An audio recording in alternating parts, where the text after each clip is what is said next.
is JB Coates, and I want to wish all you mothers out there a very fantastic Mother's Day, and welcome to Paranormal Heart.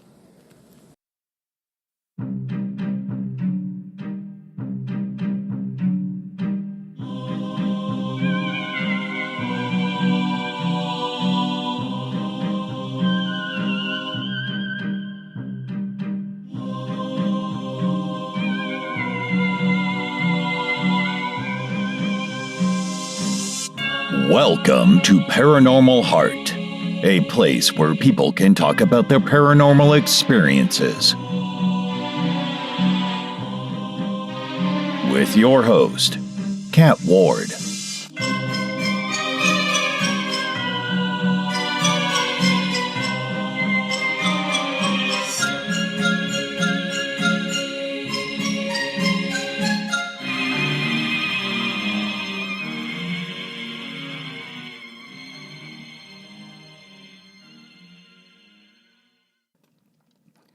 Hello, everyone. Welcome to Paranormal Heart Podcast. Thank you so much for being here. Folks, here in Canada, it's Mother's Day, and I'd like to take this opportunity to wish all you amazing mums out there a happy Mother's Day if you celebrate it. I hope it's a good day for you, and thank you for all your hard work as a parent. Folks, my special guest for episode 101 is paranormal investigator and author of the Obsidian Guardian novels, my good friend, JB Coates. JB discusses her favorite places to investigate, which include the Old South Pittsburgh Hospital, the Old Harriman Hospital, and Octagon Hall. JB also discusses her work as an author. Her series, the Obsidian Guardian novels, can be found on Amazon, and her first novel of the series, Integrity, is available as an audiobook narrated by myself and can be found on Audible. JB and I had loads of fun. We had lots of stories to share about our journeys working on narrating Integrity, and, well, we may have laughed a little too much, but we always have great fun. If you'd like to share your encounters on the show, I'd love to have you on. You can send me an audio recording of your encounter, you can write it for me to narrate, or we can record our conversation together, whatever you feel comfortable with. If you have questions, comments, or have a topic or a guest you'd like to hear on the show, let me know at paranormalheart13@gmail.com. I'd really love to hear from you. And if you enjoy the show, please like, share, subscribe, and leave a comment. Tell your friends. Don't keep it to yourself. Tell the world about Paranormal Heart Podcast. You can tell them that new episodes are released on the second and last Sunday of each month at 5 p.m. Eastern Standard Time. You can find me on YouTube, Podbean, KPNL Digital Network on Thursday nights, and any place you find fine podcasts. Now, on with the show.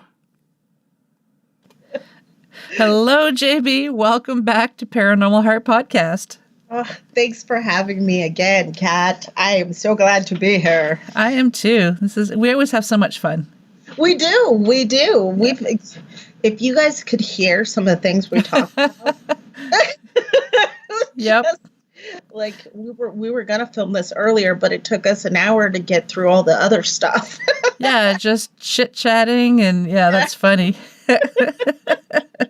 But we're here now. Yes, for your benefit, guys and girls.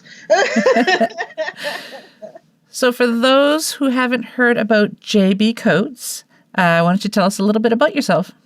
I'm JB Coates. I am the author of the Obsidian Guardian novels, and I am also a paranormal investigator. I just released my fourth novel, and Kat and I just released the first novel on Audible in audio. Yes, we did. So yeah, I'm a mother of four. If you count my mom, that would be 5. Normally people say if you count my husband, it's 5. But No, it's definitely my mom. 2 of which are in college. One is a mother of her own. And then I have a 16-year-old that I try often on a daily basis not to strangle. So, yep. So yeah, and I mean, I write books, I hunt ghosts, and I sell liquor at a liquor store. So I've got the 3 spirits. Yes. and spirits. So yeah, That's awesome. that's what I do. The hooch slinger. Yeah, definitely. Hooch slinger that hunts ghosts. Right. I'm a paranormal hooch slinger by profession. I love that. Oh, jeez. So yeah, that's what I do. I live a very whimsical life, basically. You know, I guess I pay taxes. It's like adult stuff. Yeah. Jeez. And that's what the husband is for. Yes. So yeah, but that's me in a nutshell. Okay. If you're looking for a whimsical ghost hunter who happens to write books, that's me. That's awesome. So how did you get into the paranormal? Was it like pretty much everybody else where you had childhood experiences? I did have childhood experiences. I think on our last go bout, we talked about the dark man at the foot of my bed. If you guys haven't heard that one, go back and listen to it because it was pretty in depth. I'll add the links in the show notes because I can't remember what episode it is right now. So, but I actually always was interested in the paranormal, but my dad was very Baptist. And my mom was very into what my dad said.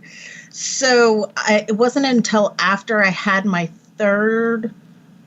going to have my fourth child that I actually started paranormal investigating. And then after I gave birth to my best friend's son, which ultimately killed me for 2.5 minutes, that's when things became very real for me. That's when everything started becoming crystal clear. Mm-hmm.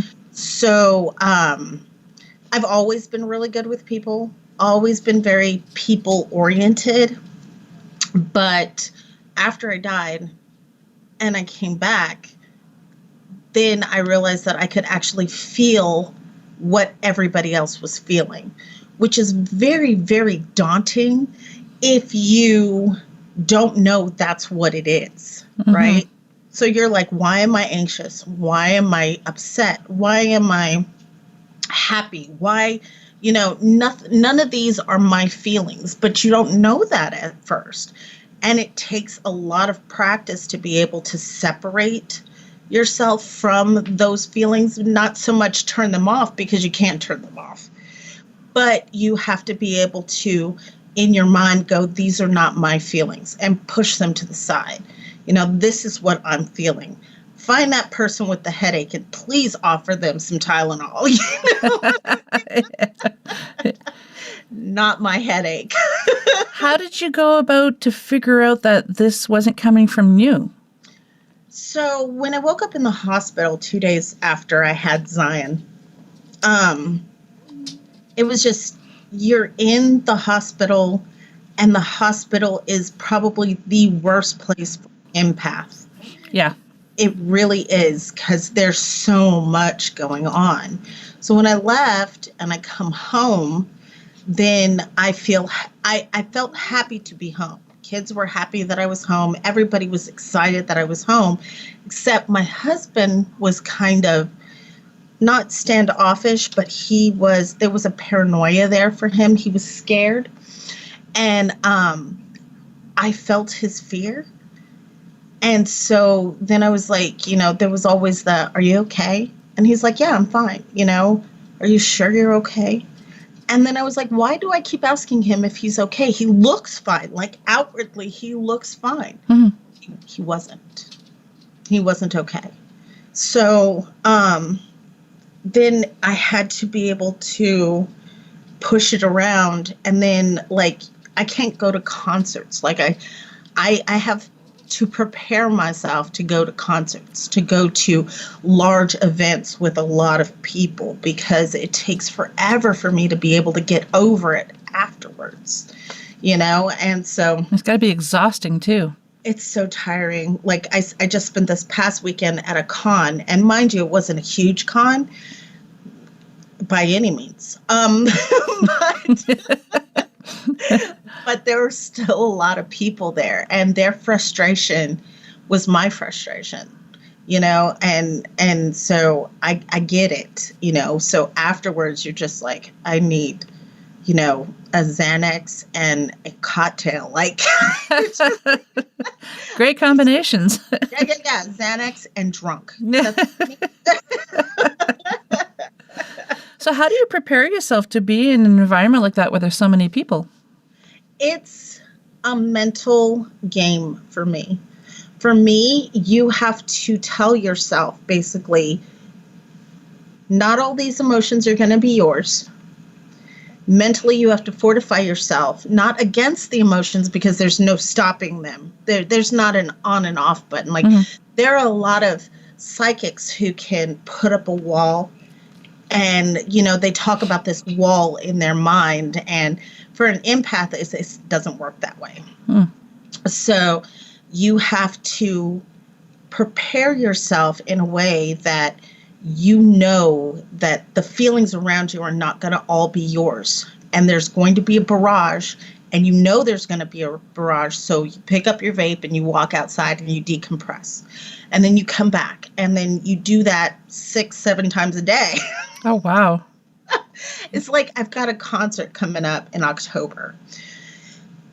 So I'm taking the 16-year-old to go see Kiss. Oh. Yeah, Kiss is coming to Nashville. That's going to be intense for feelings. Yes. And so that's going to take a lot. It's not even here yet, but her excitement at going, it bubbles over. So then I'm walking through the house and I've got a pep in my step and I'm like, what the hell? But it's her because she's been talking about it. Or, Jenna, she's 16 years old, but she's a staunch Kiss fan. She's been talking about marrying Paul Stanley since she was 13 years old. Oh, and I don't think she realizes he's ancient. Yeah. It's like grandfather. And like 70 years old. That's so funny. But she is going to marry Starchild. So, y'all, just so you know, today, Jenna is going to marry Starchild's ghost. Well, we have had people marrying pirate ghosts before, and with that lady in England. Yes. Yeah, and then divorced, and because he cheated on her. Yeah. Can you believe that? The audacity. That ghost man was a dog. Oh, jeepers. So yeah, but even here in the house, some days, especially if I'm tired, it's hard to separate. Yeah, it's hard. I have to be alone. I have to just isolate myself in my crafts room and make T-shirts or use the laser or do whatever. Mm-hmm. So yeah. Have you ever tried using crystals or anything like that to help prepare you? I carry a lot of quartz. I carry different types of quartz. I've got clear quartz. I've got rose quartz. I've got just to soak up negativity. Mm-hmm. Also carry a lot of obsidian because it also is a defense against negativity. Yep. I don't mind so much the positive feelings that come through, but it's the mental and emotional vampires that walk up, and they've got a ton of negativity. So by the time they leave, you feel like shit, but they're like walking on sunshine because they've just sucked you dry, So I block against a lot of that. But, I work in the public, so I have to, be able to block against, the negative, because if not, I wouldn't be able to leave the house, And ghost feelings and living feelings are totally different. Ghost feelings are very cool. They're very steady. A living human goes through a ton of emotions over a, 10-minute time span. But a ghost spirit is very even kiltered, and they're cool, and they're not white hot. You know what I mean? Mm-hmm. And so I can hunt ghosts all day long. Yeah. Not have to worry about it. And like many of us in the paranormal, we'd rather be dealing with the dead than the Yep. living. I knew a lady years ago, she wanted to be a doctor, and then she decided she was going to be a coroner because she thought it was a lot easier to deal with dead people than it was the living. And she says because she doesn't have to worry about hurting them when she does autopsies or Right. when she's, if you're treating somebody, So I thought, oh, that's pretty interesting, but... That is very interesting. And she's right. Yep. She's very right. I had a next door neighbor, and it's funny because a lot of the people that I've ever met that were coroners were women. That's interesting. Yeah. And so I had a next door neighbor. She was a coroner. That's what she did. And then I was in Texas at the time. And then when I was in Missouri, I had a friend. She also worked with the dead. She worked at a funeral home. And I'm just like, well, who hurt you? Like, Yeah. these men. Did you know when you first met these ladies what their occupation was, or did you just kind of figure it out after? No. And it's funny, too, because they never come out and be like, yeah, I work with the dead. Yeah. I cut up people. Excuse me? You're like, no. But like, I'll be talking to one and I'll be like, this and this and this happened. And then this person was like, and they'd say some off the cuff of, that's why I work with the dead. And you just stop, right? Everything goes quiet. And you're like, Janet, did you just say you work with the dead? Because you just ate at my table for 6 months and didn't know that you work with the dead. Yeah. No, they didn't just come out and tell me. So no, I didn't know. It's kind of like a paranormal investigator. I don't know if you're like this, but when I first meet people, I don't hide it, but I don't introduce myself as like, hey, I'm Kat Ward. I'm a paranormal investigator and paranormal podcaster. I wait until they get to know me. And if the topic comes up, which it usually does, I don't know why, people will always talk about the paranormal around me and not know what I do. Then I have this look on my face and they're like, oh, you don't believe in it, do you? I'm like, oh, I do. Just keep on going. I'll tell you why. And then once they're done, I'm like, yeah, I actually investigate this. And they're like, what? Really?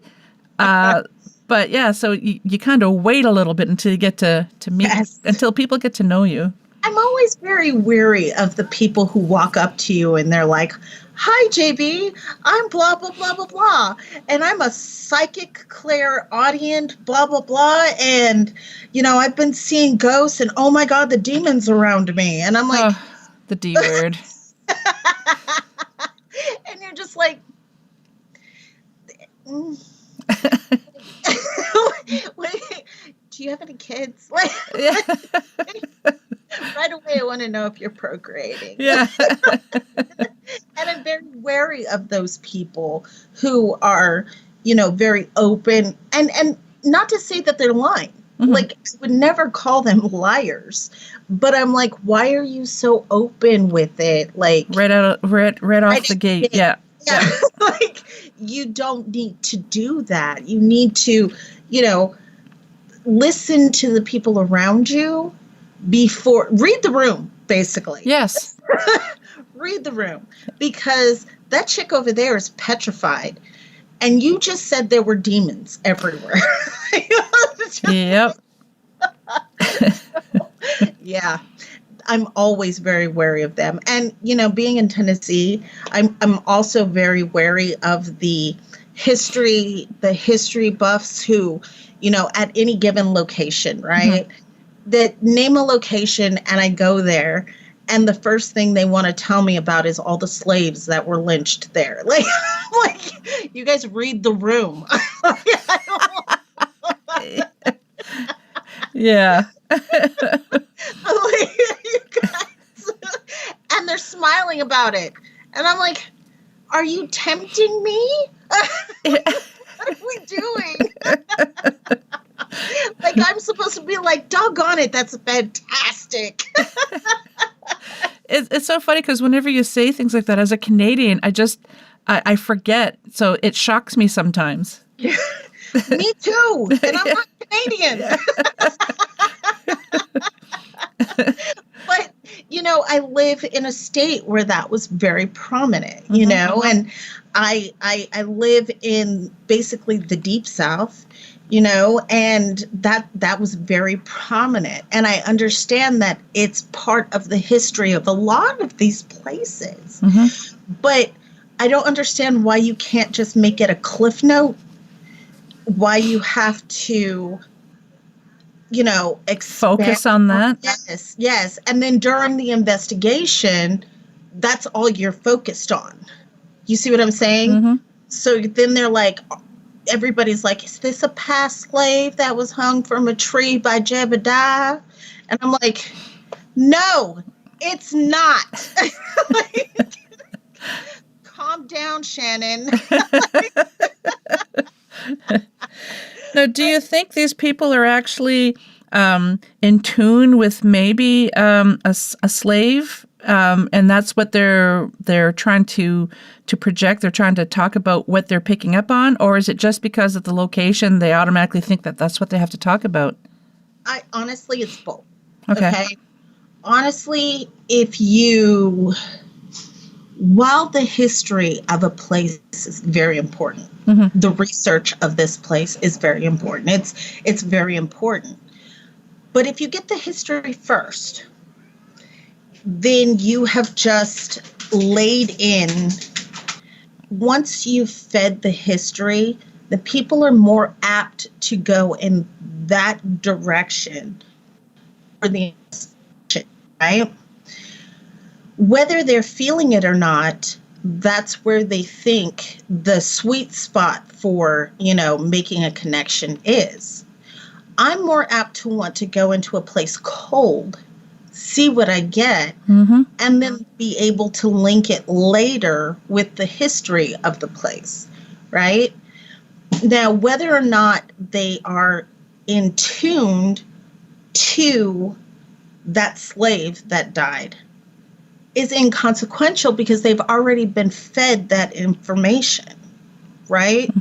So while they think they might be in tune with that slave that died, chances are their mind is building it on the information that they already had. Yep. So while I know the importance of the history of a place, I don't believe that a whole history lesson should be done before an investigation. I agree, yeah. I like to go into an investigation knowing a little bit, like as little as possible, because it's incredible when you walk into a location and the people don't know you, because we do a lot of private residences.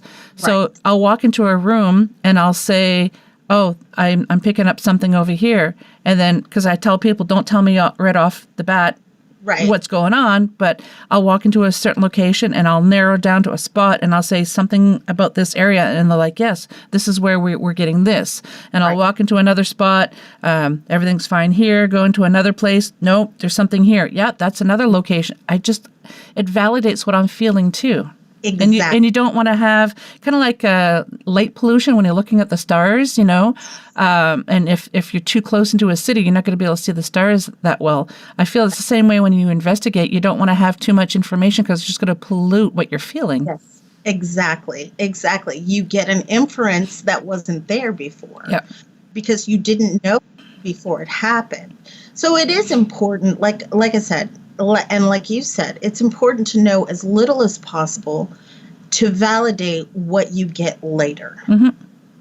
So yeah, I don't think that the history part is as important in the beginning as a lot of people make it. Yeah. But yeah, so here in Tennessee, though, it's just you cannot get away from it. You just really can't. And me being one of a handful, maybe, of African American paranormal investigators here in Tennessee, you run across it a lot. And so, It's just crazy. And they're so excited to tell you about the history. Like, they're very excited. Yeah. They're very excited to be like, oh, and there were slaves here and so many slaves. And then when the Union came in, they killed the slaves. And I was like, what? Not accurate. And it could have possibly happened, right? Mm-hmm. But you have to look at it on all sides. There's the Confederate side, there's the Union side, and then there's the truth right in the middle. So pretty much anything could have happened, but you only get the side that people are close to, right? And so, and in this area, a lot of people are very close to the Confederate side. That makes sense. A lot of people, and it's not, it's by lineage for them. It's not, anything to be shamed about. Your ancestors fought this great war here on American soil. It's a big deal, but you have to realize that not all of it was good on either side, and so it's just like politics today. Neither side is good. Yeah. I always say you have to vote for the they're evil. Yes, exactly. Yeah. It's true. It's true, because none of them are out for our best interests. No. And if we can get a little bit, that's a win for us. Yep. And so it's the same when it comes to paranormal investigating. Now, I never realized, again, being Canadian, I just don't, and we do have racism in Canada, don't get me wrong, but it's not as bad as like in the States. Mm-hmm. So I never really thought before that you being African American paranormal investigator, do you have problems with that with people? No, I don't have issues outwardly. Like, people might be talking, but they never show it in my face. Okay. Do you see what I'm saying? Yeah. Do you sense it from them? I don't. It's funny because when these history tour guide guys are like talking about, the slaves and, the lynchings and all the other stuff, they literally are just regurgitating history. And while they're smiling while they're doing it, they are literally just regurgitating what they were told by somebody else, right? So there's no malice involved. It's just the wordage, the verbiage that they use, and, but that you can't really change that because that's what it was. You see what I'm saying? So no, they're not being malicious. And I don't get I'm pretty well respected in the paranormal community. So I don't get a lot of hate. That's good. Yeah.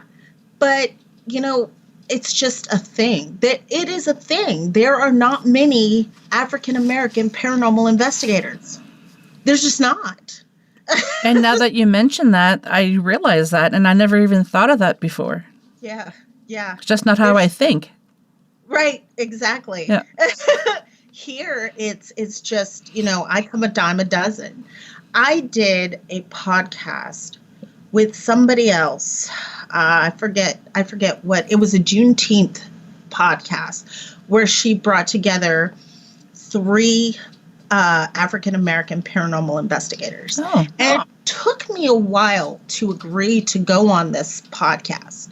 And the reason was because I didn't want to be known as the African American paranormal investigator. Gotcha. Yeah. Right?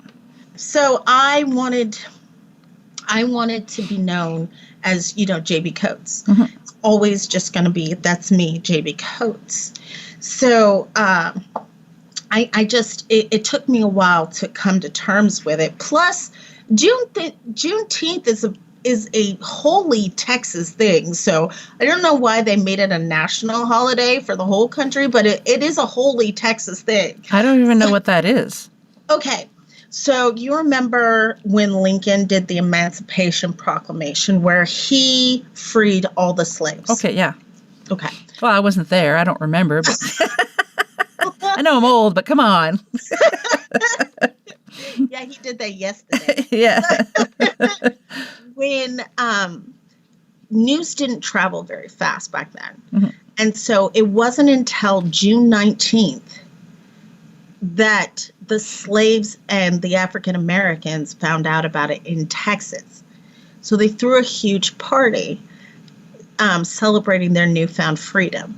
And it's always been a thing in Texas. Juneteenth was the day that the slaves were freed in Texas. And so when I grew up in Texas, and so every Juneteenth we'd go to barbecues and, have barbecues and play dominoes and spades and pool parties and all kinds of stuff. Yeah. And so when they made it a national holiday, it was kind of weird for me because, like I said, it's a holy Texas thing. So why would it be a national holiday? And a lot of people were very upset. Mostly Caucasians were upset, but they had a point. This was a holy Texas thing, so why are we capitalizing on it? Gotcha. So yeah, that's Juneteenth. That's why Juneteenth is important in Texas. Okay. So yeah. And when did it become a national thing? A few years ago. Oh, wow. Yeah. So it's really new. Yeah, to the point that Walmart makes Juneteenth ice cream, Juneteenth T-shirts, you've got Juneteenth games, and I'm just like, that's yard darts. Why is that a Juneteenth game? What are you guys doing? Do you guys still have lawn darts down there? Yeah, but they're very muted now. Oh, okay, yeah. They're not like the fun ones like when I was a kid. No, when we were kids, we lived dangerously, and that was great. Sally lost an eye, but it was fun. It was fun. She didn't need that eye. She got food. Yeah. But yeah, so, people were upset, but I don't get a whole lot of animosity in my face, Okay. And I'm okay with that. Like, secret racism has always been there. Yeah. So I'm okay with it. So being a Black paranormal investigator is just, I am a paranormal investigator with a lot of melanin. But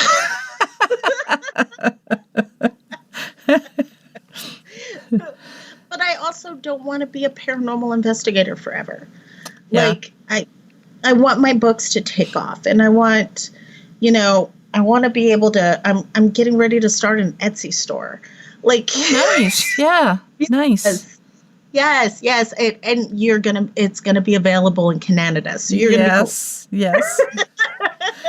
We'll get to the book in a little bit because I absolutely love the book and you have an amazing narrator.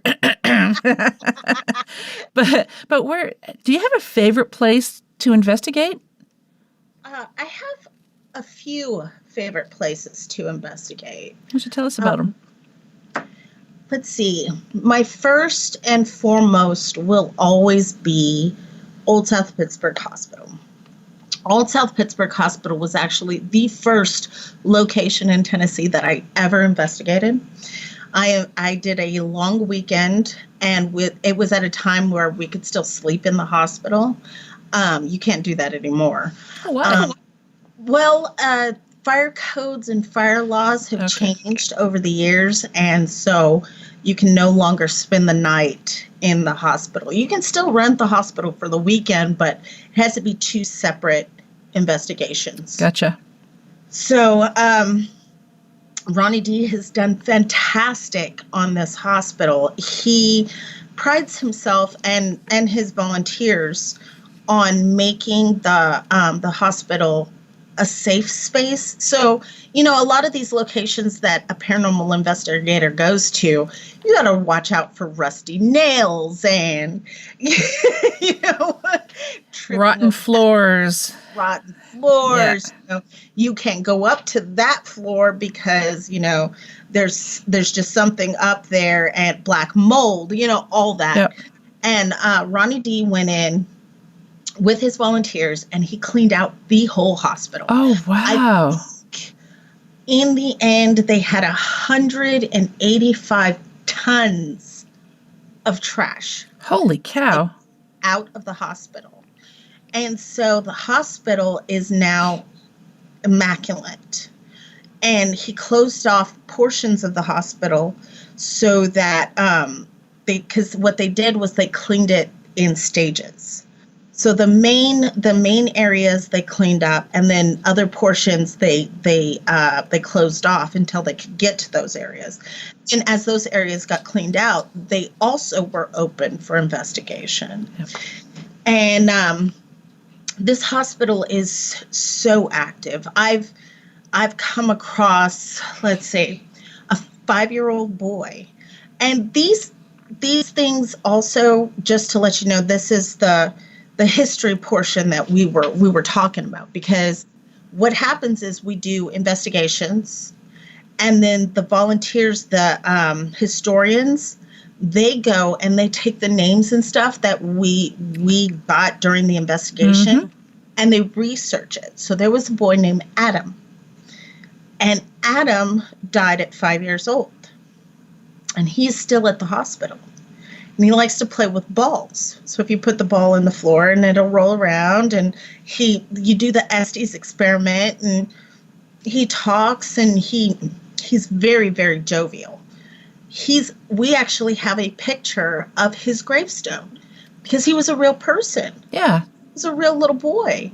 But we would not have known who he was before if we hadn't have researched, because he gave us his name.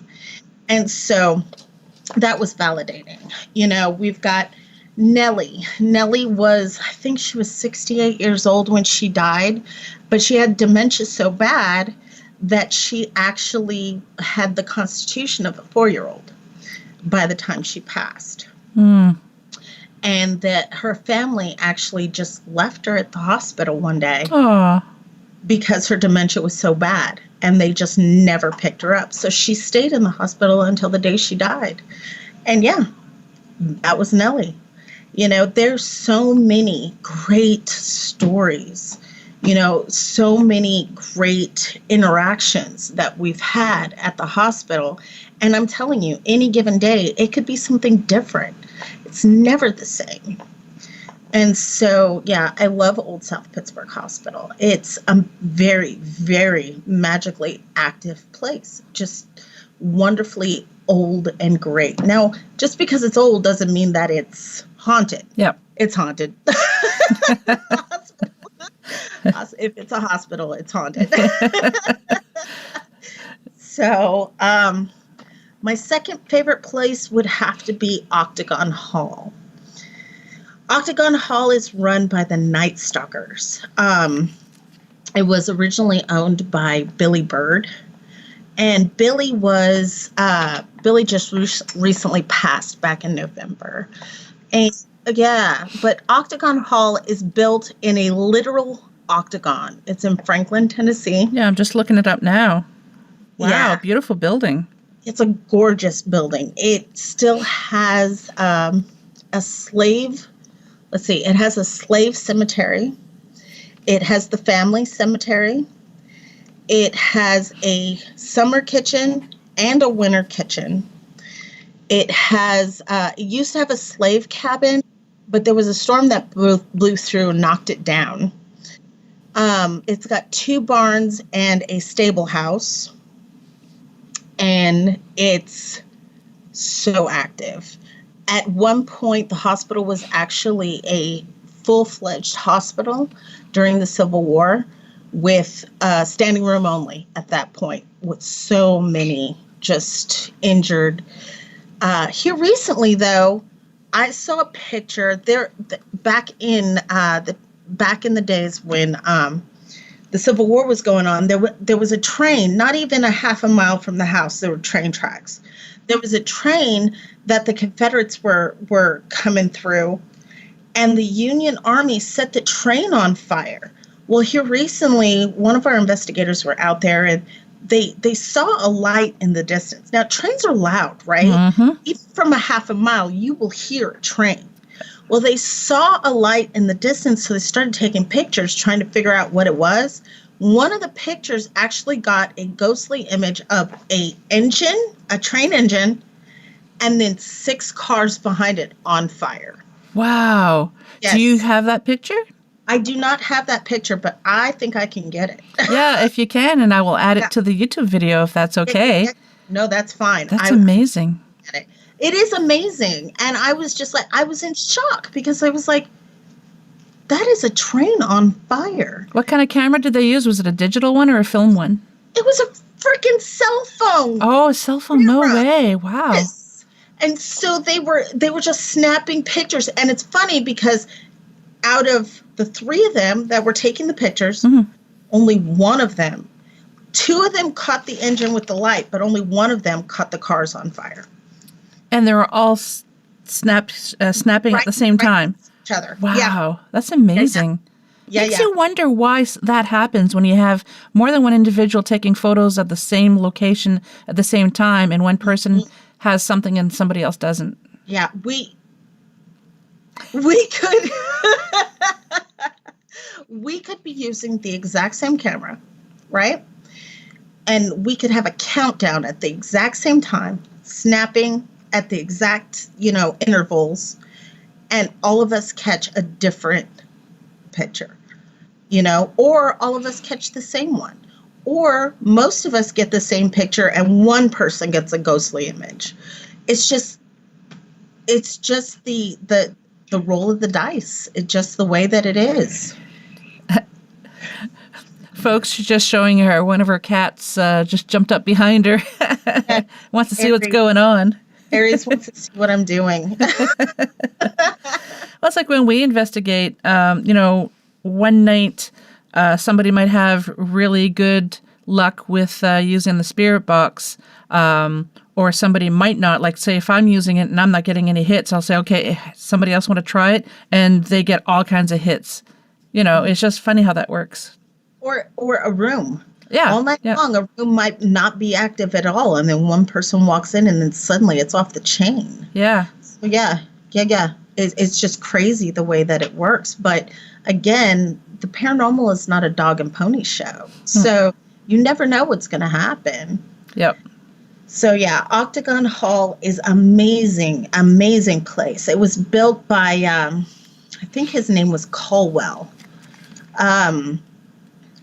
I forget what his first, Andrew Caldwell. Was that it? I'm not sure. I'm kind of looking that up too. Yeah.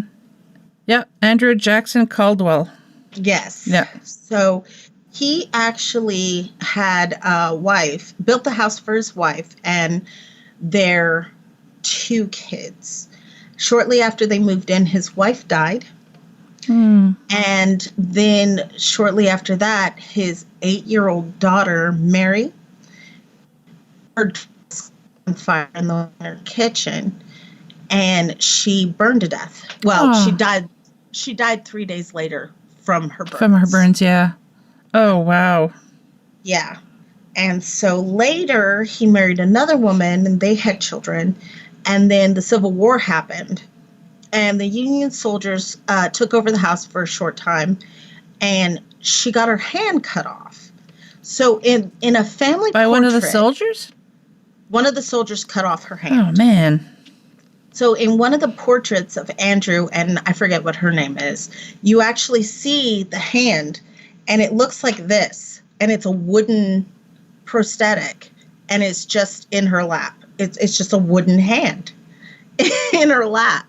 And so, yeah, but it is a very active location. There's all kinds of hidey holes, too, like where you could hide people. There used to be tunnels underneath the ground, but they have collapsed in. So they were getaway tunnels. And so there's all kinds of things that go on there. It's really amazing. It's an amazing place. Plus the fact that they've got the trifecta. So you've got ghosts, right? They also have claims for Bigfoot. Oh. And then Nick Groff has actually seen UFO activity there as well. What is so interesting about that property, that land? Any idea? You know what? If I had to guess, I would say ley lines. Yeah, I'm thinking of that. Honestly, I would say ley lines because not only is the house built in an octagon, you see what I'm saying? Then ley lines come together at that single point. It's got to be supernatural. It's just. Do you know of any minerals that's in the ground?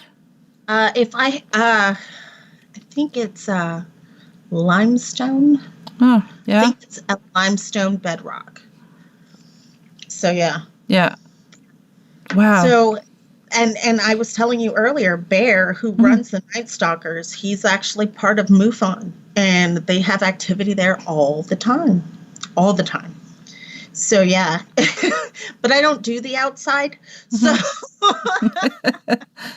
you prefer the indoors. I will look for Bigfoot through a pane of glass before I take myself out into the forest. Why is that? Because I don't do the outside, okay. Kat. Fine.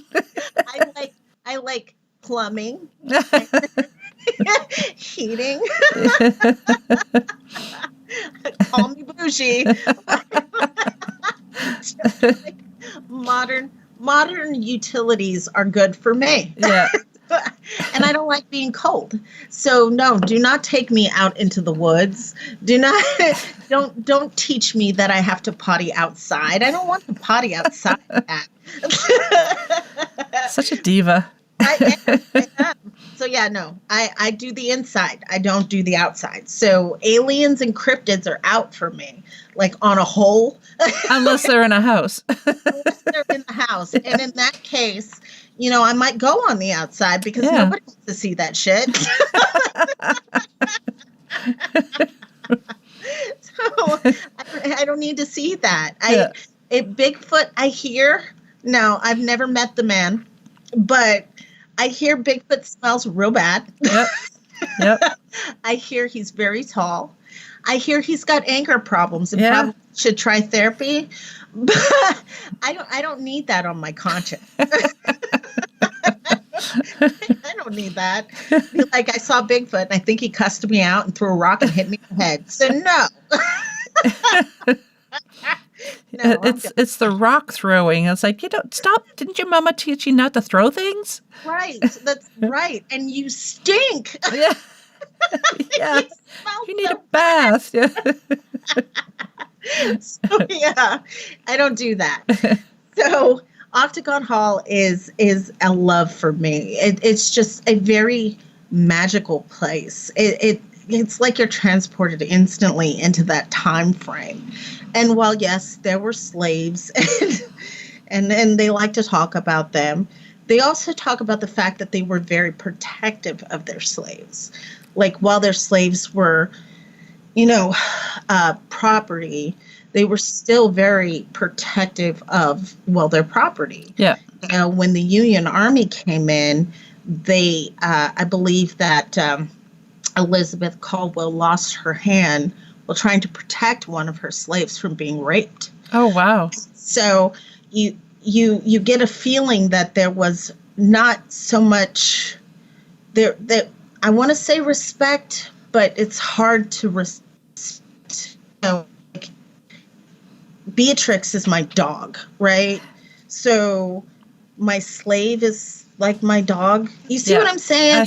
There's love, but it's weird, and so I don't know exactly how I feel about that, but I do know that there was a comfort there that, even after the slaves were freed, they still stayed on. Oh, wow. Yeah. So, there, like I said, there was a comfort there for whatever reason. And whether it be that they just didn't know any better, you know what I mean? But that was their life and they didn't know how to, like you hear of a lot of, it might be a bad example, but you hear of a lot of ex-convicts when they get out, they do, they want to go back in because they don't know how to relate to the outside. Yeah, the first thing they do is go rob a store so that they can get back into jail. Yeah. Or, it's a Stockholm kind of syndrome that they've got where they're afraid of what's on the outside, so they stay with what they know. And you see it even today, you see it with people who are born in little towns. Yep. Who've never left that town because they're afraid. It's all they know. Right. Yep. Right. So Octagon Hall is awesome. You also hear horses and all kinds of stuff, dogs, but they're not there. They also, there's coyotes, but you got to be careful at Octagon Hall because it is in a huge field, huge, massive, open land. You just got to be careful. I think my third place would have to be Harriman Hospital. And if most people haven't heard of Harriman Hospital, I haven't. It's a new venue, actually. So Harriman Hospital was docketed to be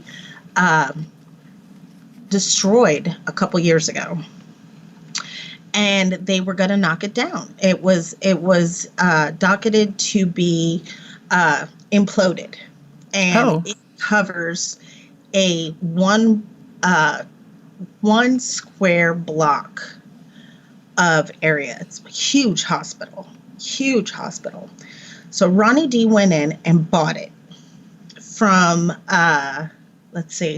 from the town of Harriman. Yeah, I'm looking at pictures now. Wow. Yeah, it's massive. It's so big. So he went in and he bought it and started cleaning it up, just like he did with Old South Pittsburgh. And he has turned it around. It's a beautiful hospital. And he, like I said, it's massive. And it's one of my favorites because I was there from the beginning of it being from hospital to about to be torn down to a haunted venue, right? And I think there's a special kind of love for it. And also because we don't know the whole history of the hospital yet, because the historians are still working on it. We're learning things as we investigate for real, That's exciting. Going in there and getting whatever evidence you can and then finding out later on it's new. It's a new frontier. Yeah, it is. It's brand new. And we get to investigate. We've got pretty much full room of the hospital. Like I said, it's one full city block. It's massive. There's a lot to do at this hospital, and he does a lot of free roam events.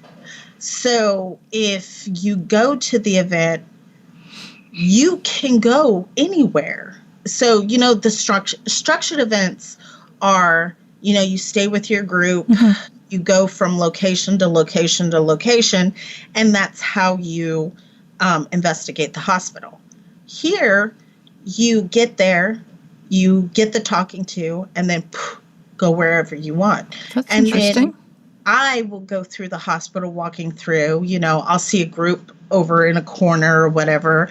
And I'll go over and I'll be like, what are you guys working on? And then we'll all do it together, see what we can find. And then I'll go off and go to the next one and so on and so forth. Harriman Hospital is just a very fun place because it looks like a new hospital.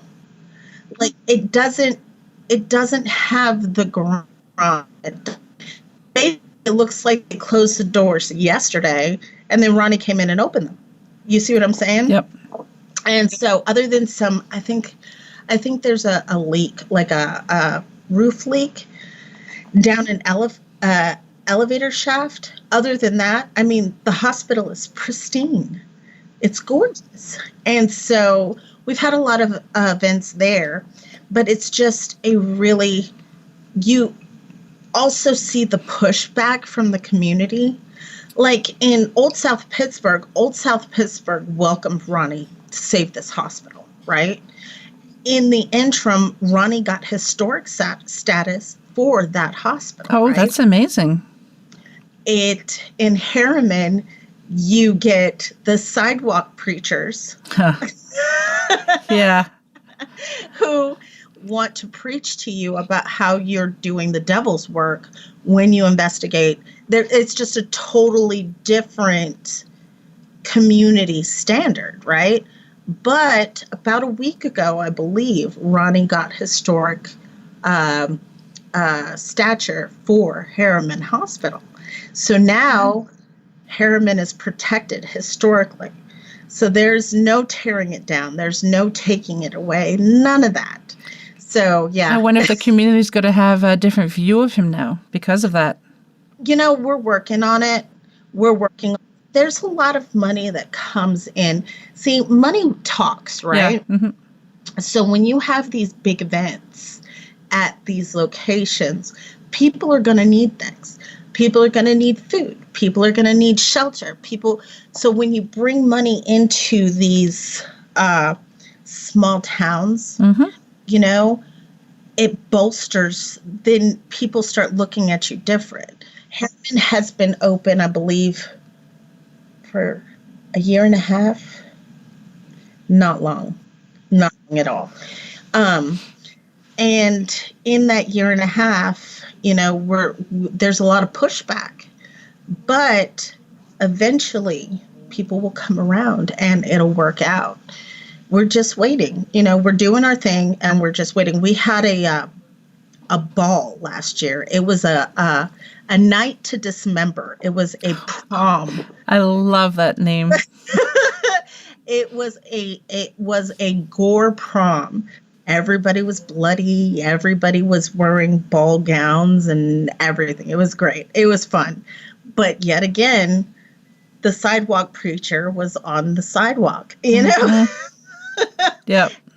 And as we walk down and, everybody's trying to ignore him or whatever. And I walk past him and I'm like, God bless you. And then I walk into the hospital. You know what I mean? Because at that point, the anger, you can't fight anger with anger. No. You just can't. It escalates. It does. It does. So you're like, you know what? God bless you. And then we walked in and then Ronnie looked at me and he was like, did you just tell that man God bless you? He probably didn't even know what to say. He probably looked at you stunned.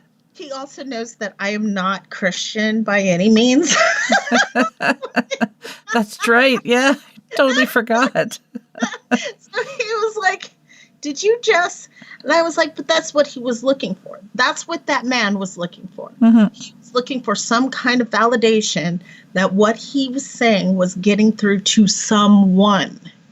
That's all he wanted. How about an hour later, that man was gone? You see what I'm saying? Yeah. That's what he wanted was validation. Let him have his validation. It doesn't hurt you. Yeah. It doesn't hurt me to bless him, even though,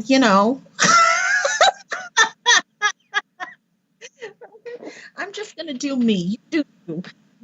But Ronnie is awesome when it comes to, the volunteers, and he's super protective of his locations and his volunteers and, the stature and the, I can't tell you how brokenhearted he was when there was a paranormal team that came in. They're YouTubers. And apparently while they were there, they might have faked some evidence or whatever. Yeah. People jumped all over Ronnie for it. And I was like, you can't jump all over Ronnie for that because he cannot control whether somebody fakes something or not, especially when he's not even there. Yeah. So, will you just condemn these YouTubers and leave us alone? Yeah. But he was very hurt about it. But that's why I love these locations, because they're safe spaces. He's not trying to get something from you. He's literally giving to the paranormal community. You have pay for the venue, but that literally just keeps the doors open. Because all the money that he makes from the hospitals, he puts back in the hospitals to keep them safe. So I'm just like, I mean, he's looking to replace a roof, and that ain't cheap. Oh, wow. Yeah. Yes. So, like, when you guys look at these venues and they're all broke down, but they're costing you $1,500 for 6 hours, and the roof is falling in and the stairs are falling down, and you look at them and you wonder, where's the money going? Right? Where's the money going? Because it's not going back into the venue where it needs to be going. I love how he does that. Yeah. Ronnie is pretty amazing. He is amazing. He's the way he thinks is not just business oriented, but he literally cares. Like, he literally cares. So, man, that man, he's got my vote. I will stick up for him with my dying breath because he's got my vote.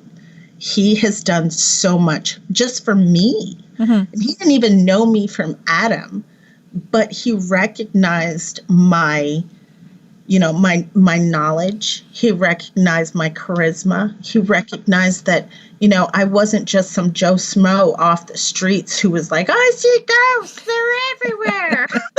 Yeah. He recognized that, I drew people. I have a great, what's the word I'm looking for? My personality is just very bubbly, and people like that, And so, I don't know. Those are my top three paranormal locations, though. So it's Old South Pittsburgh, Octagon Hall, and Harriman. I really need to win the lottery so I can go to these places with you. Yes, I got your text message, Kat. Or you need to win the lottery and fly me down. Yes.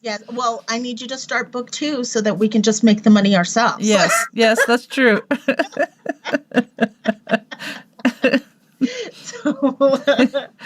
But yeah, so, and that's what I want to do eventually, is just sit and write. Like, eventually I want to just be able to write and burn stuff with my laser engraver. I love that thing. All the things I can do with this laser engraver. All these fancy tools that you have. Yes. And I'm just like, I could write a chapter while I'm burning something in the laser engraver. It's fine. The first time that I read Integrity, before doing the narration, of course, because I have to read it, you asked me, so did you like the book? And I don't know if you remember, I said, no, I didn't like the book. And I paused for a little bit, and I'm like, I love the book. Like, yes, I remember the heart attack. I remember the heart attack, Kat. I was like, she didn't like the book. I looked at my husband, and I was like, she didn't like the book. I didn't know that. And then I got the text. I loved it. And I was like, this heifer.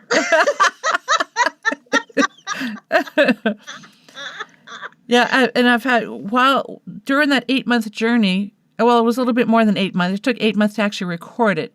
But during that journey, I think it was about a year until we discussed that we're going to do it, and I was reading it, and we're trying to figure out the voices and all that. I had a lot of people say, well, do you at least like the book? I'm like, yeah, it's a good book. I like the book, which I was so happy, because it would probably have been very difficult to narrate a book that I didn't like and that I didn't believe in. Yes. If you narrate something, if you cannot stomach a read, you cannot read it out loud. You're going to hear it in the narrator's voice too, And so I was like, I remember the day that you were talking, the first post I'd seen from you in months. I don't even know why it popped up. Yeah. It was, I'm looking to start doing voice acting. And I was like, I'm looking for a narrator. And I was like, and I didn't even know you were an author. Yes. I mean, just like, what do you mean you've written books? Like, what? Right. You guys, my cat and I were friends for years before she even knew that I wrote Yeah. books.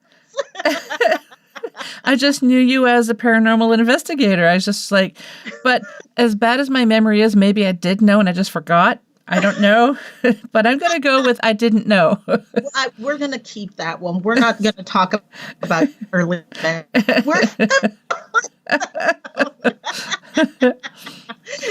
So yeah, we struggled, man. We struggled but it was a fun struggle. Yeah.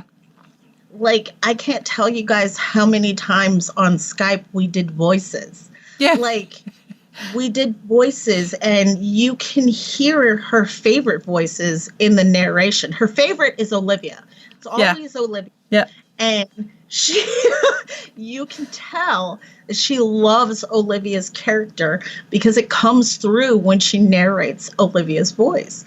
And so, yeah, we went through the voices, and not that she changes her voice, guys. She does not change her voice, but it's the cadence and the inflections that she changes that just make the characters come to life. And I remember getting chapter after chapter and wanting the next chapter and then remembering that I wrote the damn book. Yeah, I know. And that really made me feel good. And especially, well, before we get into that, why don't you tell the listeners a little bit about what the book's about? Okay, so I write the Obsidian Guardian novels. And the novels are about gargoyles, magic, and chosen families. And in the books, the Obsidian Guardians are the gargoyles, of course. The chosen families are families that are gifted with magic that's in nature. So if this family line dies out, that part of nature also dies out. So the Obsidian Guardians protect the chosen families. But there's a twist because I don't know about you, Kat, but I hate books that I read where the girl's like, I want to help, and the man's like, no, you'll just get in the way and it really make me a sandwich. That's right. That's right. I cannot tell you how many times I throw up in my mouth when I read something like that. So my books are very evenly kilted. Yeah. So you've got two heroes, right? Where the female is way stronger. She's stronger than she knew she could be, where she blooms into this kick-ass female. And it's so important to me because I have daughters. I know a lot of your readers have daughters, or your listeners have daughters. And a lot of my readers have daughters. Mm-hmm. And I don't want my daughters reading that crap thinking, well, I've got to wait for the man. You know, I can't tell you how many times I've been to Lowe's with my mom and she's like, I'll just go get a man. And I'm like, no, I got it. And I'm carrying this 5-4 on my shoulder. You know what I mean? Yeah. I'm just like, stop it. Heavy pumpkin. I'll go get a man. But that was her generation, right? Yep. And my generation was, you know what, we're going to do it. We're going to fix it. It's going to be fine. And I want my daughters to be of that generation. I want my daughters to be like, you know what, I can change the oil in my own car. You know, I can change the brakes in my own car. And if I don't know how, I'm going to YouTube it, figure it out, and then I'm going to still do it. And I'm not going to ask a man for help. If I absolutely need help, then we're going to do it together. Not, I'm just going to let him handle it. Mm-hmm. You see what I'm saying? Because the next time I want to be able to do it myself. So my books are very, very female oriented. Yep. And, you know, I felt like it needed to be said. You know, there's a character in Integrity that he's a dog. Like, he says things and he tries to pick up line after pickup line. And I like in the book how I relayed what every woman thinks when she's getting hit on so blatantly and so awfully, you know, And that was important to me because I cannot tell you how many women I know would have fallen for it. Yeah. So yeah, the books are so much more than just a paranormal romance. You know, the books are a visage of real life. You know, anybody you know in real life, you can drop into those character frames. Mm-hmm. You know, everybody knows an Audra. Everybody knows a Castiel. Everybody knows an Olivia. You know what I mean? Yeah. So you can drop these people, any one of your people, into those vestiges and be like, that's Janet. You know?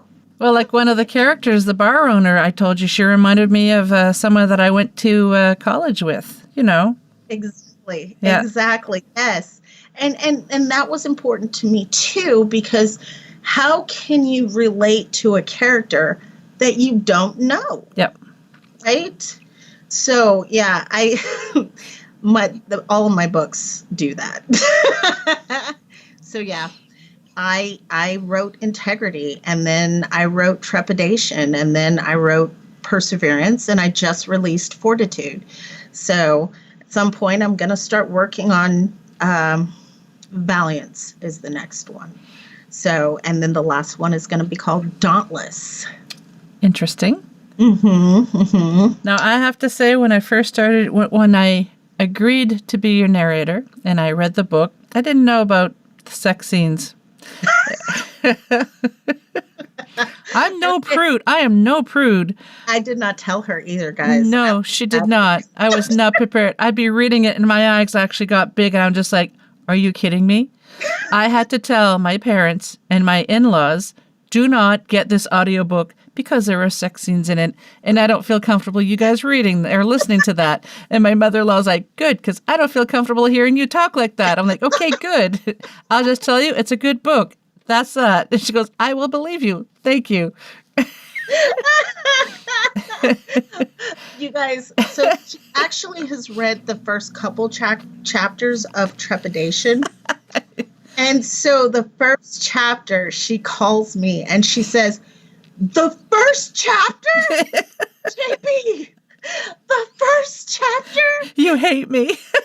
And I started cackling like a loon because I had actually forgotten that I had put it in the first chapter. But I found it funny too because sometimes you would message me and because folks, what I would do is I would record one chapter, I would edit it, send it to JB, and then she'd say, no, you said he instead of she, I need to fix it, or the voice wasn't quite right, and I would fix it if need be. And then I would finish processing and finish like all the editing part.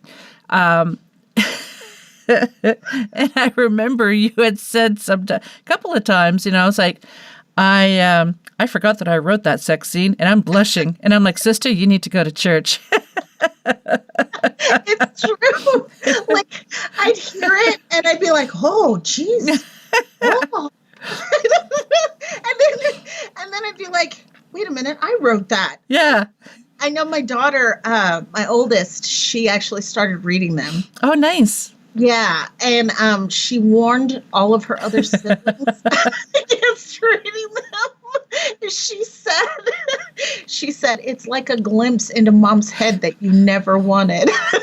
It's like you get to see a whole side of mom that we didn't know about. That's right. And so she's like, Mama. Yeah. I think it was the last chapter. You said you were listening to the last chapter and your husband walks by and you're like, what are you listening to? Yes. And you're like, my book. He goes, you wrote that? And you're like, yeah, I wrote that. But I didn't tell you about the eyebrow wiggle afterwards. Oh, no. I was like, don't get excited. It's like 10 o'clock in the morning. Oh, too funny. So, yeah, but we did it though. Like I remember the excitement after the last chapter. Like I remember just the pure energy, And then I sat on it for what, a month? A month after you sent it to me, and I just sat on it for a month. I was petrified. Why? Okay, it had nothing to do with your narrating, honestly and truly.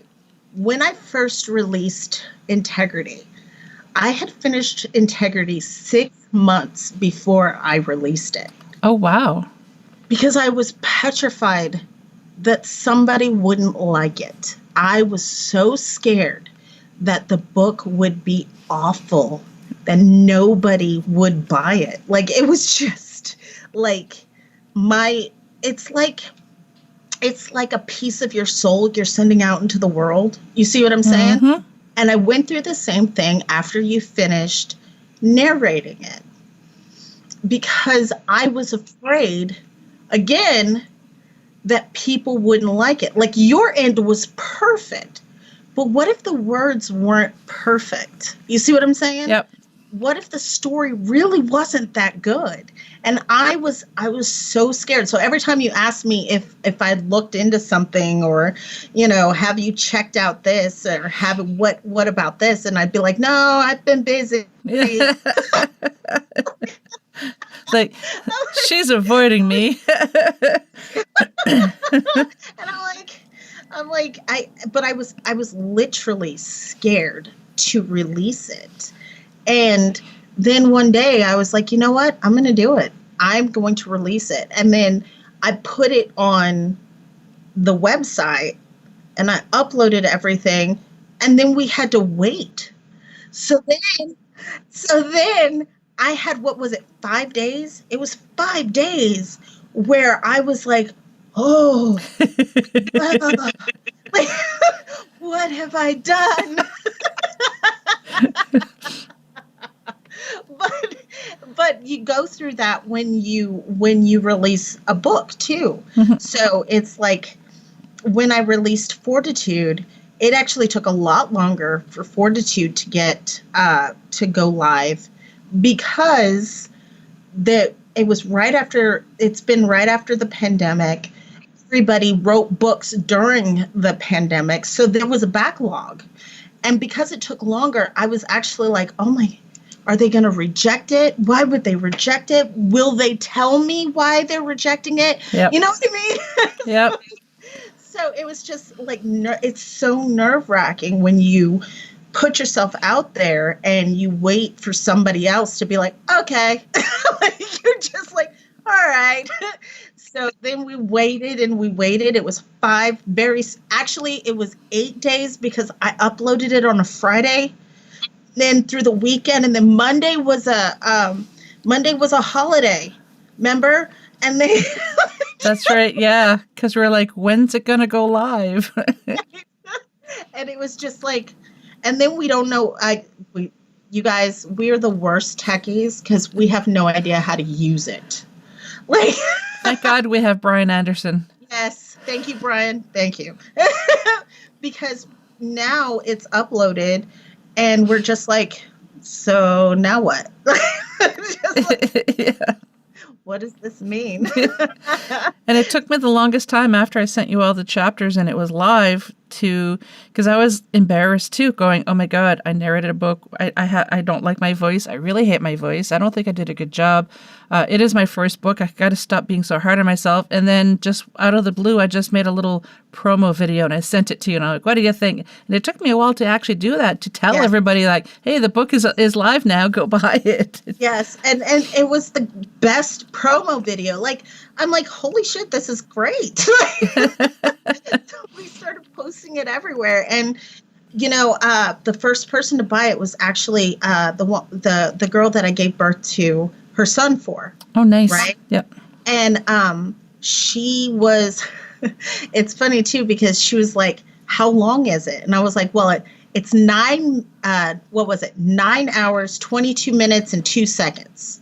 Right? And she's like, okay, that's long enough. She finished it in the first day and was upset that it wasn't longer.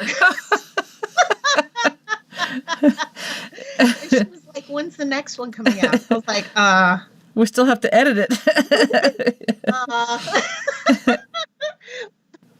And before I start recording the next one, I have to sit down with Mr. Anderson, and he's going to give me some pieces of advice on the first book. So, thank you, Brian, for everything that you've done. Good God. It's been such a lifesaver because I don't know what I'm doing. No, and I never did this before, so I'm sure he, like when I first started the podcast, he probably hit his head on the desk countless times going, why is she not getting this? Because he would send me video tutorials, and I still didn't understand how to edit things. So I'd message him like, do you have a minute for Skype? He goes, yeah, give me a minute, and then what should have been like a 20-minute call sometimes was like 3 or 4 hours, and I'm just like, I'm so sorry. And he is so patient. He is, yeah. He is so patient. I love it. Yeah. And we had, a 4-hour Skype, all three of us at the time. It was great. So, we had a lot of help, and there were a lot of bumps along the way. There was a lot of mowing lawns and thunderstorms. How many? Dogs. Dogs, yes. Dogs. or my cats. How many times did I message you saying, you with an audio clip going, do you hear the background? Do you hear the background? And it's like, why? It's like, why is it like one neighbor decides to mow the lawn as I waited a couple hours in the morning. As soon as I sit down, put the headset on, start recording, and then I hear the lawnmower. Like, are you kidding me? And then my other neighbor, and then across the street, I'm like, oh my God, I'm going to lose it. Yep. Or Victoria walks in. Yeah, my daughter. Or my son, it's like, really? Like, what do you not understand about I'm recording and I need absolute quiet? I need a sign. Yeah. It's like recording in progress. Recording in progress, so piss off. That's right. Shut the hell up. Yeah. So we went through the gambit. There was a ton of emotion during that. We never fought, but it was like, is this okay? Yep. And I'm like, that's fantastic. Or the one chapter that we had to redo the whole thing. Remember? Yep. And it wasn't even like her fault. I think you were tired. You just got over COVID. Yeah, I think that's right. And you said you could hear the tiredness in my voice. And so we went through and we redid the whole thing. It was just a long process, but it turned out beautifully. And when I say beautifully, you guys, go get it. Go to Audible, download it, listen to it, because I'm telling you, it is epic. It's beautiful. It's beautifully done. It's so professional. And I think at the end, we needed one more piece, and it was the promo. Oh, yeah. We didn't even know that was a thing.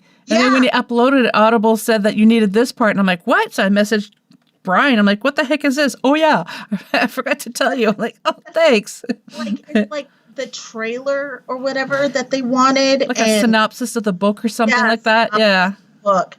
And I was just like, oh, what? It's like, what? So, and then there was the last minute things. And then there was 8 days of waiting. And then it went live. And then it was just there. And I'm telling you, it's like a little baby. It keeps growing every day. Well, every week. And I loved how we're friends, but when it came to the book narration, it was business. So, and we agreed early on that if there's something that needs to be said, the person has to say it. And not the other person can't be offended. And that happens. Sometimes you're like, no, the voice isn't quite right. I'm like, okay, how can I fix it? And it's not that I got upset with myself, because I'm hard on myself. But no, we worked so well together and had so much fun. Yes. And that was the thing, right? Is you guys, a lot of people, and I know your listeners know what I'm talking about, that you can't, a lot of people are like, you can't work with your friends. But if you lay the groundwork before you guys start working, yes, then you can work with your friends. If you do the I'm your friend, we're close like family, right? But when we're working, Yep. And that's important. That's important because there is a monetary transaction in the end, Mm-hmm. And so, yeah, it's so important. And I'm really glad that we hashed that out in the beginning and said, there is a fine line. Yes, we're friends, but like I said, this is business and we got to handle it like business. And That's right. And it just worked well. It did. We really do work well together. We do, yeah. Yeah.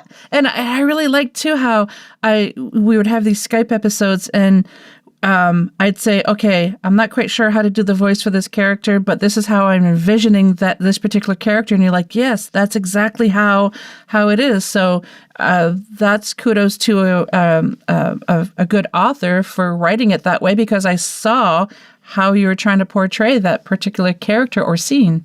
It made me happy that they came across. Yeah. Their feeling came across. And, honestly and truly, I feel like the other books kind of fall short in that aspect. I'm really working on it for Valiance to get it back to where it was. But maybe not so much in Trepidation, but in Perseverance, I feel like my character building kind of sloped a little bit. But in all honesty, Perseverance was supposed to be the first book. Oh, that's interesting. I had it half written before I moved on to Integrity. And the reason why I didn't publish Perseverance first was because I had pre-written a version of Perseverance for fan fiction. Because I was doing this whole Twilight fan fiction thing. Yeah. And so I wrote a story called Mirrors. And so I had already written Perseverance, a form of Perseverance. And I hated it. I just couldn't, in my head, it was like, but this is already done. Why are we redoing it? Mm-hmm. See what I'm saying? Mm-hmm. And so that's why Perseverance never made it to the first book. And that's also why it made it to the third book, because I said I moved on until I published it. That's interesting to find out the backstory of how authors create characters and how they, especially if they have a series, how did it come to fruition? Like, it's really interesting.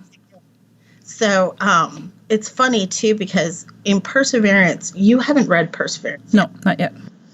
Have you seen that Katy Perry video called Wide Awake? The one with the hedge maze. I don't know. I don't think so. Well, in Perseverance, there is a hedge maze.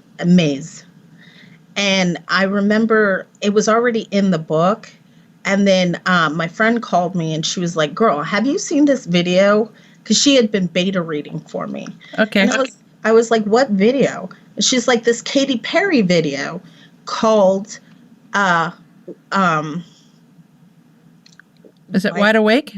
Wide Awake, I think. I'm wide awake. I'm looking at this Katy Perry called Wide Awake. Yeah. So it must be that. Yeah. So I watched it and I was like, Katy Perry, you stole my book idea. You made it into a video. It was hilarious. And I was like, man, that's how you know it's a good idea, though, because Katy Perry made it. That's funny. You're like, my idea is going to be awesome. So, but the stories, they're there. All of them are all of them are like 4 to 5 chapters in. I have written 4 to 5 chapters of every book before I even finished Integrity. Oh, wow. So I knew where each book had to stop for the next one to start, and the progression of each book and how they were going to be. Except for the fact that I had to fit in Perseverance because it was supposed to be the first book. So I had to do some finagling, and it was just a lot, and there was a lot going into it. And I kept thinking, do a lot of authors go through this? Like, I don't know if they do, like if my mindset is just weird and You're just weird. yeah, I'm just weird. Well, anyone listening to this, if you're an author, please let us know. How do you write a book? Comment below. Yes, please. You know, because there's so many steps. Some authors do the whole, outline thing. I can't do the outline thing because it writes as I go. Yep. So I don't know what's going to happen until I get there. Yep.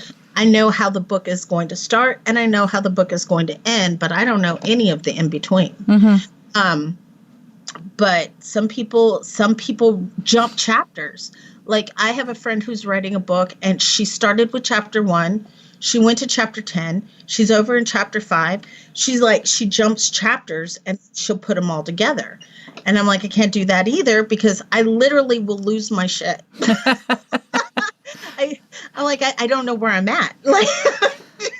It's kind of like when you're making a movie, you hear of this movie and the two main characters just met for the first time on set and they're doing like the very first film session is like the last part of the movie where they're acting like they're supposed to be this couple that have been together a long time, but they really just met, They literally just met. Yeah. So how do you get across? Absolutely. Yeah. But a lot of authors write like that as well. And so, yeah, you guys comment below. Tell us how you write because I'd like to know that I am not the crazy one. Well, you are, but oh, yeah, just a little. And I have to say, before we sign off here, I just want to say the second book, so far I'm really, really liking it. I'm only like a chapter in, but I like it because it's about a paranormal investigative team. Yes. So I feel like I can relate a lot more to that. Yes.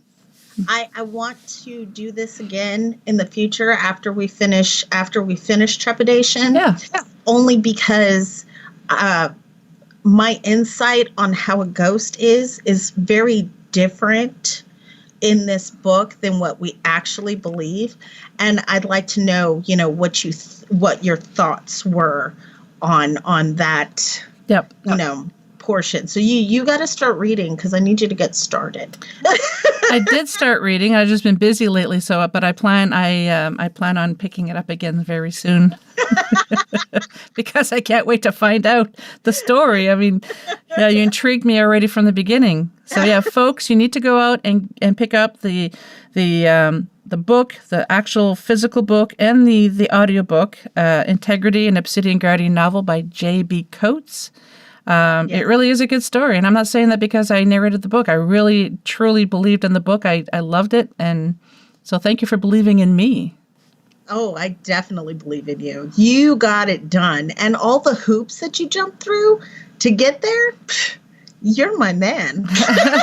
And when you mentioned it, I'd forgotten that I had 2 bouts of COVID during the 8 months of recording it. So, yeah. Yeah. You pushed through that, and I was like, man, she's a trooper. So yeah, they make them different in Canada. Well, JB, what's that? Say that again. I said you guys are just bored. Oh. Well, before we sign off, why don't you tell the listeners where they can find you and your books and about your events and just to find out anything about you.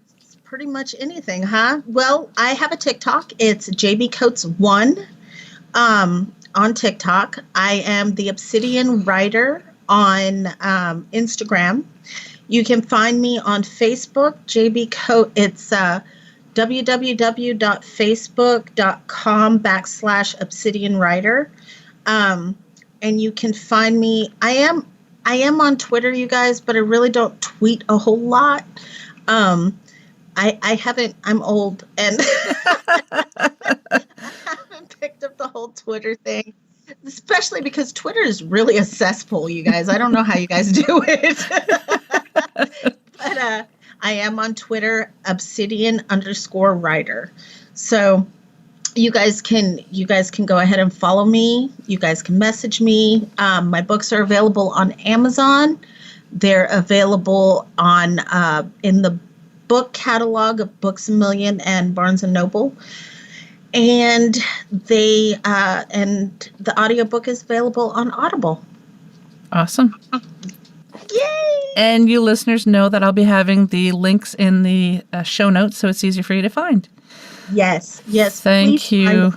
Please find it. Oh, thank you for having me again, Kat. It's always so much fun. I know, and we always seem to go on a tangent, Yeah, all over the place. Yeah. In an hour and 30 minutes. Yeah. Yeah. Sorry. So thank you so much again. Not a problem. Much love to you. I love you so much. I love you. Bye, guys. Bye, everybody.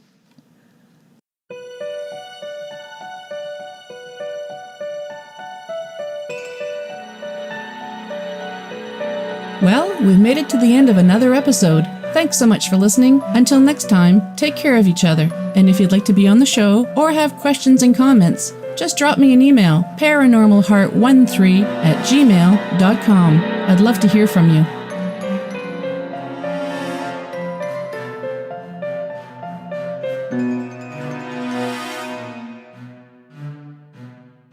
Paranormal Heart would like to extend a special thank you to PurplePlanet.com for supplying the music for the show. The views and opinions expressed on Paranormal Heart are those of the host and participants.